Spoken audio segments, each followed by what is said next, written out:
በጌታ በኢየሱስ ስም አሜን። ጊዜን ማወቅ። ለምን ጊዜን ማወቅ ያስፈልጋል? እያንዳንዱ ነገር የራሱ የሆነ ጊዜ ስላለው አንዱን በአንዱ ጊዜ አድርገን ተጠቃሚ ወይም መልካም ፍሬ ማግኘት አንችልም። እያንዳንዱ የሚያፈራው በራሱ ጊዜ ውስጥ ነው። ለሁሉም ነገር ኃይል የሚሰጠው ጊዜው ነው። ለንግግር ራሱ ኃይል ይሰጠዋል ጊዜ። ልክ እንደዛው ለዝምታም ኃይል ይሰጠዋል ጊዜ። በንግግር ብቻ ሳይሆን በዝምታም የምታሸንፉበት ጊዜ አለ። ጊዜው የምን ሲሆን? የዝምታ ሲሆን። ለዝምታችሁም ጊዜ ምን ይሰጠዋል? ኃይል ይሰጠዋል። ዝምታችሁን እንደ ንግግር ያከብደዋል። እና ለሁሉ ምን አለው? ጊዜ አለው። እያንዳንዱን ነገር እግዚአብሔር በጊዜ ውስጥ ነው ያሰረው። በጊዜ ውስጥ እንዲሰራ፣ በጊዜ ውስጥ እንዲያፈራ ነው ያደረገው።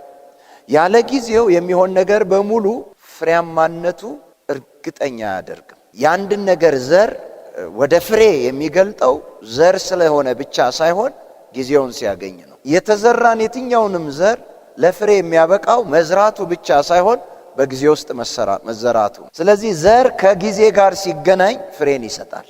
በማን ጊዜ? በራሱ ጊዜ። መክብብ ምዕራፍ 3 ከቁጥር 1 ስታነቡት ለሁሉም ዘመን አለው፣ ከሰማይ በታች ለሆነ ነገር ሁሉ ጊዜ አለው። ለመውለድ ጊዜ አለው፣ ለመሞትም ጊዜ አለው። ለመትከል ጊዜ አለው፣ የተተከለውንም ለመንቀል ጊዜ አለው።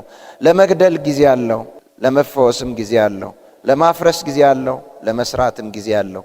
ለማልቀስ ጊዜ አለው፣ ለመሳቅም ጊዜ አለው።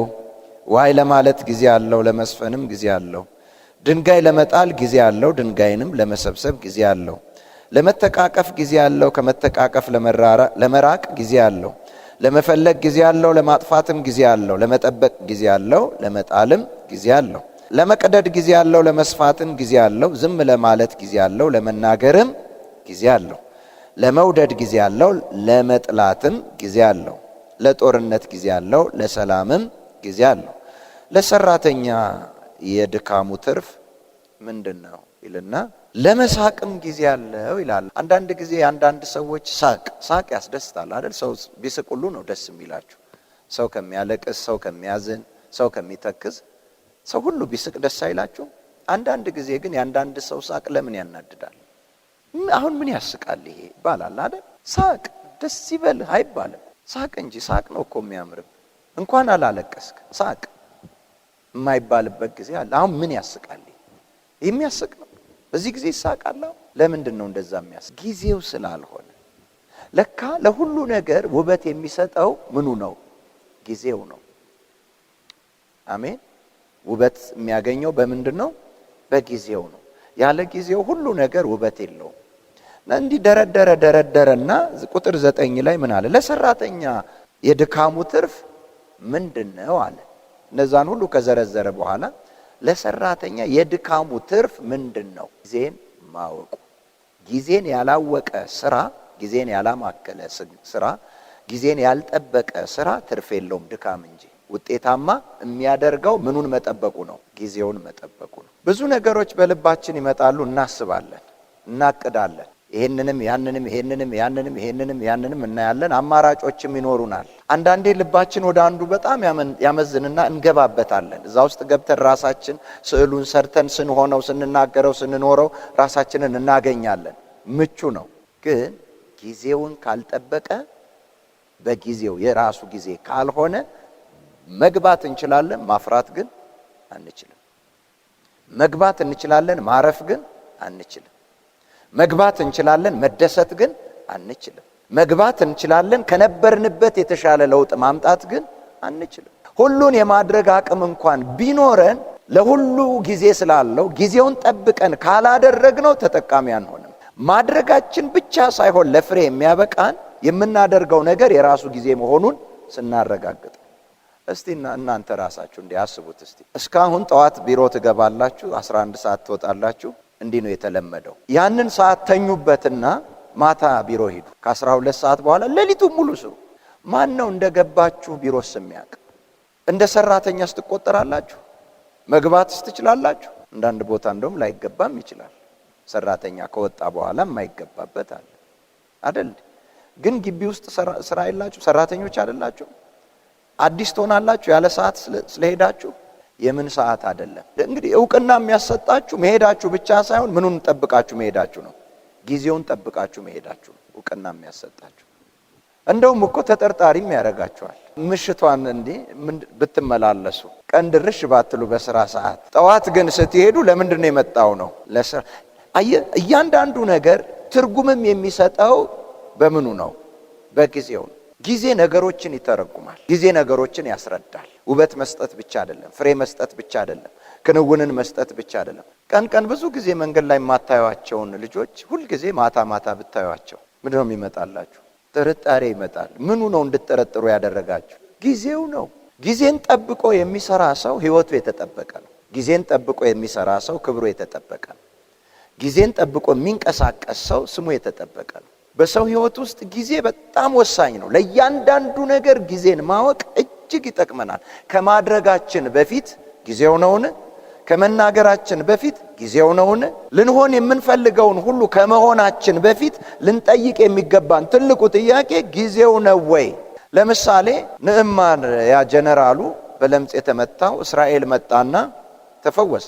ከለምጹ ተፈወሰ አይደል? ሲመጣ ግን ለንጉሱ ለነብዩ ልብስ ይዞ ነው የመጣው። ብዙ ስጦታ ይዞ መጥቷል። ነብዩ ደግሞ ያንን ጊዜ ለምንድን ነው ያደረገው? ፈዋሽ አምላክ በእስራኤል እንዳለ የሚታወቅ ጊዜ ብሎ ለይቶታል። እንዲሁም ደግሞ በእስራኤል ነብይ እንዳለ የሚታወቅበት ጊዜ ብሎ ለይቶታል። ንጉሱ መጣ ተፈወሰ። ያ ጀነራል መጣ ተፈወሰና ስጦታ ለኤልሳ ሲሰጠው አልፈልግም አለ። ልብስ አያስፈልገውም። ልብ በሉ ደግሞ በጣም ጊዜ ምን ያህል ጨካኝ እንደሚያደርግ። ልብሱን ይዞለት የመጣ ሰው ተራ ሰው አይደለም። ያ ማለት ልብሱ የመጣለት ዕቃ ውድ ዕቃ ነው። ግን ምን አለ? አልተቀበለም። ለምንድን ነው ያልተቀበለው? ጊዜው ስላይደለ። አብሮት ያለ ጊያዝ ግን ይሄንን አላወቀም። ያላወቀው ምንድን ነው? ጊዜውን አለማወቁ።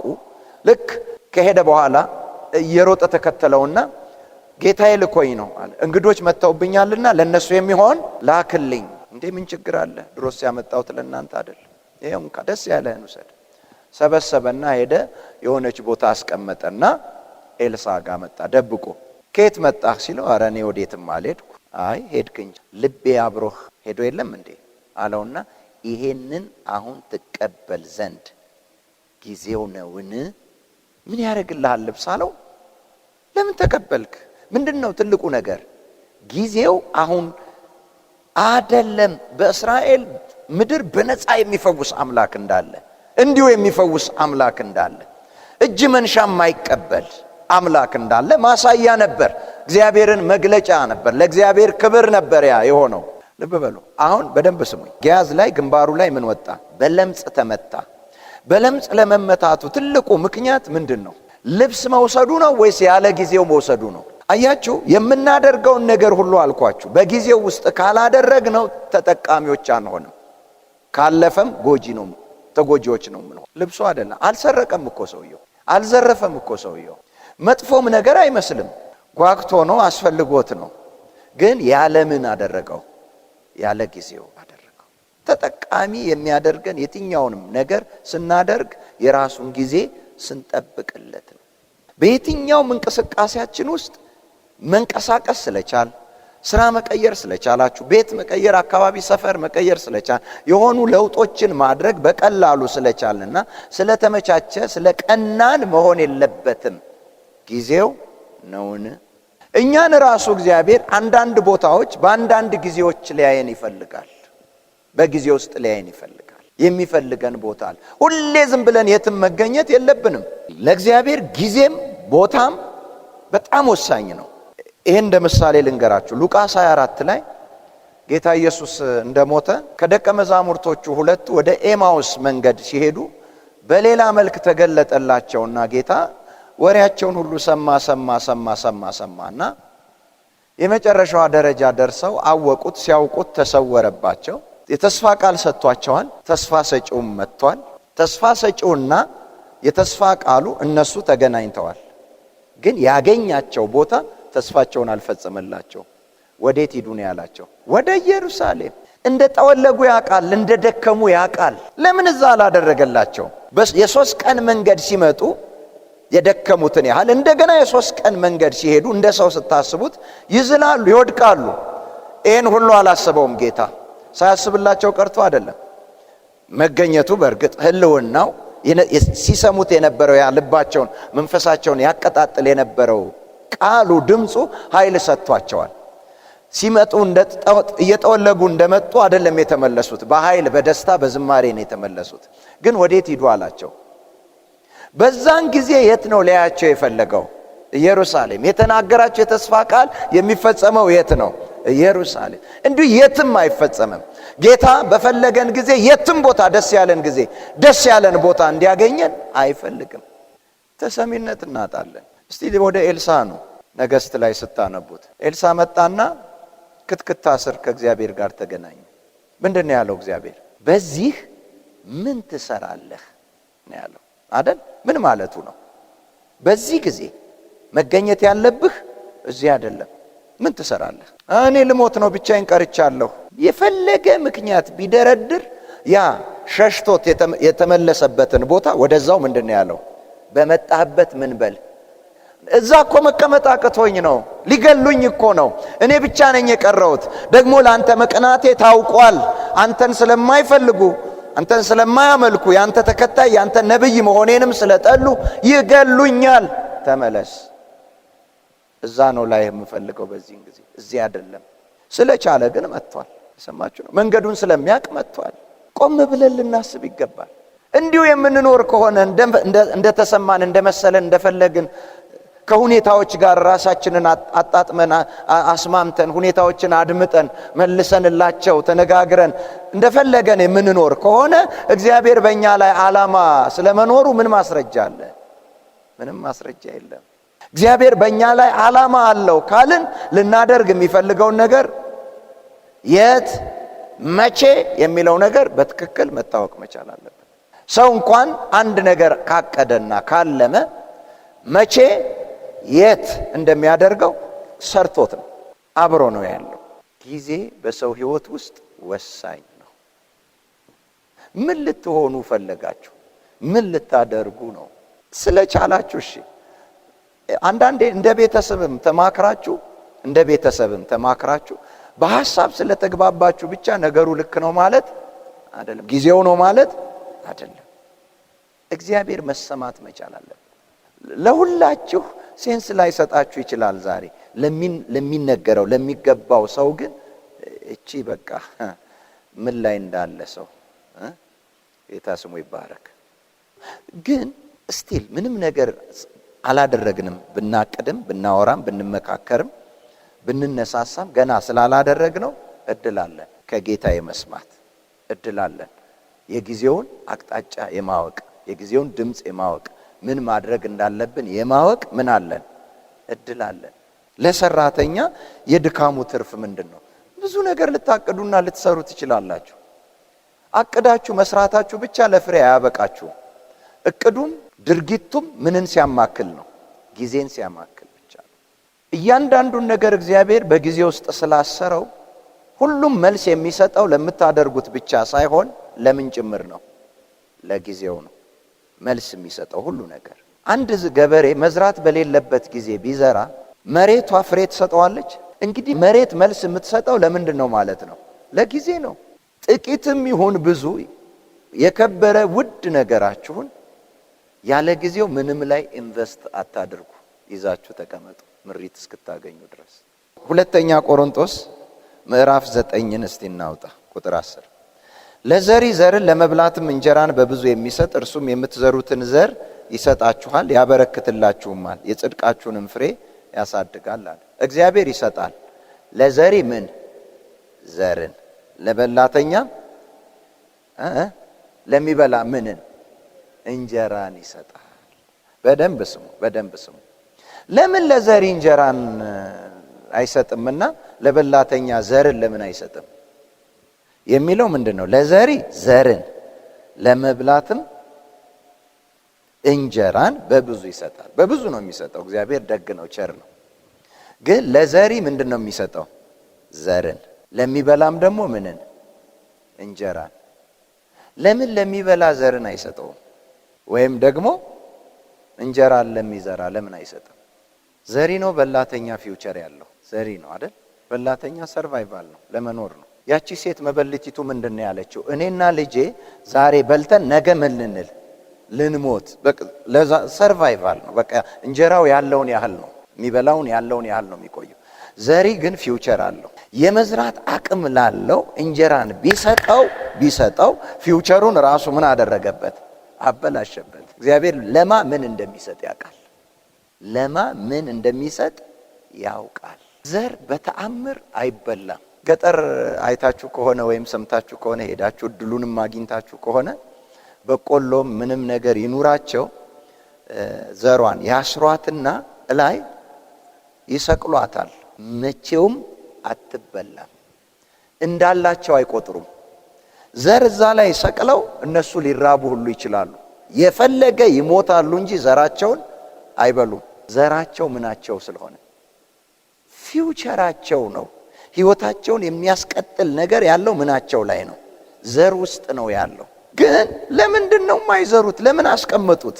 ምንም ዘር ቢሆን ያለ ጊዜው ቢዘሩት ምን የለውም? ፊውቸር የለውም።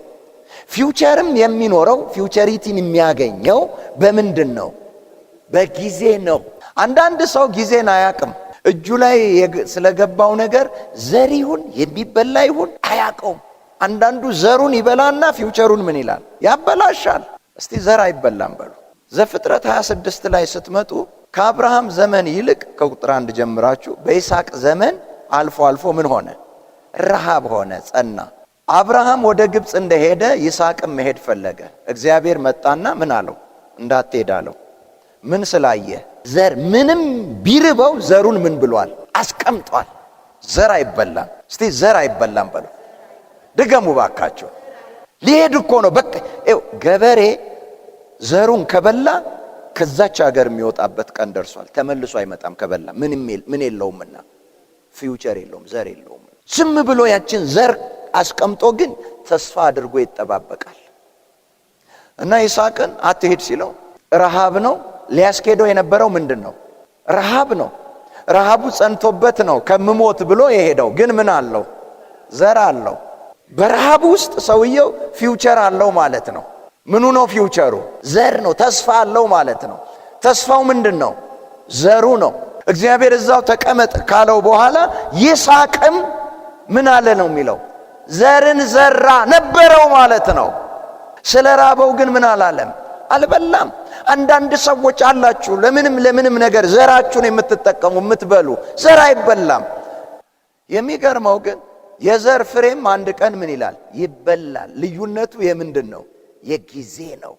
አሁን አይደለም የሚበላው። በጊዜ ውስጥ በሂደት ውስጥ የዘር ተገልጦ ፍሬው ሲመጣ ያኔ የዛው ዘር ፍሬ ምን ይባላል?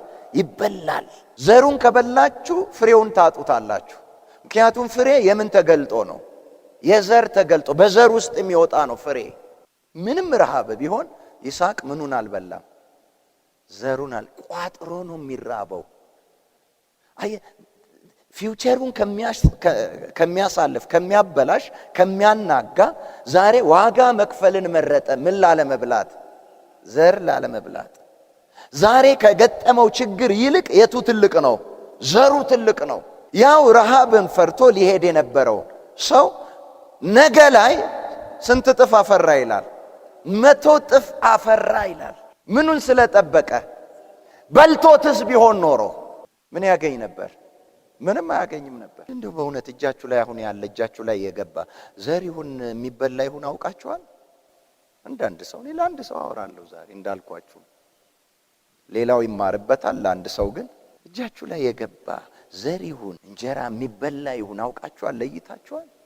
ለዘሪ ዘርን ለመብላትም እንጀራን በብዙ የሚሰጥ በገፍ ቢሰጥህ እንጀራ ዘር ሊሆን አይችልም። ፊውቸር ሊኖር አይችልም። እንጀራንስ ዝም ብለህ ላስቀምጠው ብትል እስራኤል ቅድም እንዳለው ኦሬዲ ምን ያለ ነው? የሞተ ነው። እሱም መብላት አለብህ። ባለ መብላት ትጎዳለህ። ብታስቀምጠው ዘር አይሆንም። ምን ሆኗል? ኦሬዲ እንጀራ ሆኗል፣ ሞቷል። የሰማችሁ ነው። ዘርን ከበላህ ግን አንተ ነህ እየገደልከው ያለው ምንህን? ፊውቸርህን። ዘር አይበላም በሉ። አንዳንድ ጊዜ እግዚአብሔር ይሰጠናል።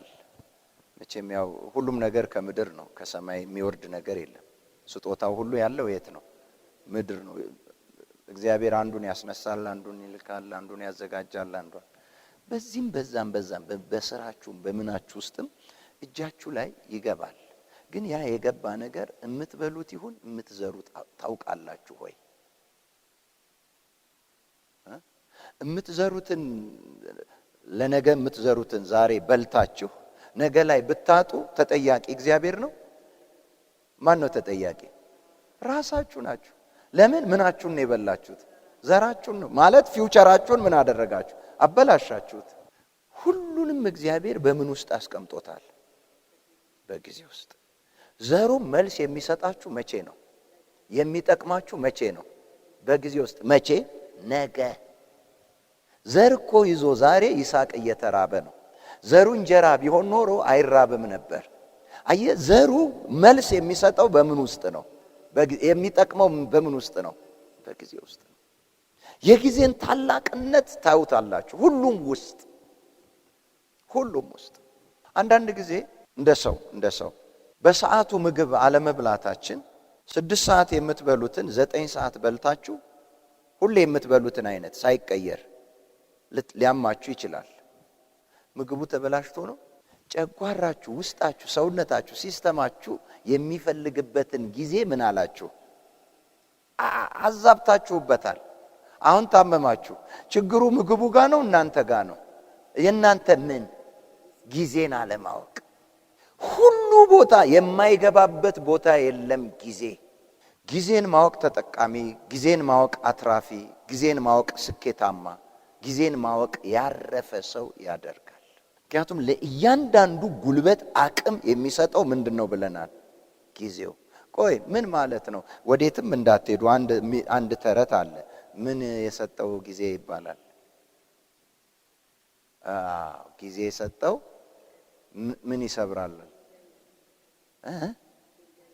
እንዲሁ ስታዩት አቅም፣ ጉልበት፣ ጥንካሬ ያለው የትኛው ነው? ቅል ነው ድንጋይ? እንዴት ቅል ድንጋይን ሊሰብር ቻለ? ጊዜው። ጊዜ ሰጠው አቅም። እየሰማችሁ ነው? ጊዜ በጣም ብዙ ሰው ለጊዜ ችግር የለበትም። ምን ትዝም አይለውም ጊዜ። በጊዜ ውስጥ እየኖርን ከጊዜ ውጪ እንደሚኖር ሰው ነው አንዳንድ ሰው የሚኖረው፣ ግን በጊዜ ታስሮ እያለ። በጊዜ ውስጥ እየኖርን ግን ለጊዜ ኮንሸስ ያልሆን ሰዎች አለ። ጊዜያችን ሀብታችን እንደሆነ ታውቃላችሁ? ጊዜያችን ኃይላችን እንደሆነ ታውቃላችሁ? ጊዜያችን ክብራችን እንደሆነ ታውቃላችሁ? ቀደም ጠቆም አድርጌያችኋለሁ። ንግግር ራሱ የሚያምረው በምንድን ነው? በጊዜ። ያለ ጊዜው የሆነ ንግግር አያምርም። ጊዜውን ያልጠበቀ ስራ አይሆንም። እና ዛሬ ጊዜው የምን ጊዜ ነው? በደንብ ስሙ። ሉቃስ 19 ላይ ጌታ ኢየሱስ ለኢየሩሳሌም አለቀሰላት ይላል። ምን ብሎ ነው ያለቀሰላት?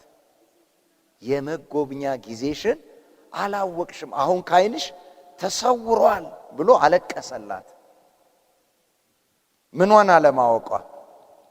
ከዛ በኋላ ታሪክን ስታነቡ የደረሰባት መከራ ቀላል አይደለም። ጌታ ኢየሱስ ሳይመጣ የደረሰባት ይቀላል። ግን ጌታ ከመጣ በኋላ መከራ ውስጥ መግባት የነበረባት አልነበረችም። ምንዋን ነው ያላወቀችው? የረፍት ጊዜዋን፣ የሰላም ጊዜዋን፣ የነጻነት ጊዜዋን፣ የክብር ጊዜዋን ስላላወቀች ተላለፈች፣ ዋጋ ከፈለች። ጊዜሽን ምን አላልሽም? አላወቅሽም። ማወቅ የነበረባት ምንዋን ነበር? ጊዜው። መጥቷል እኮ አዳኝ፣ ነፃ አውጪው መጥቷል እኮ፣ ታዳጊዋ መጥቷል፣ የሚቤዣት መጥቷል እኮ። ግን ጊዜዋን አላወቀች።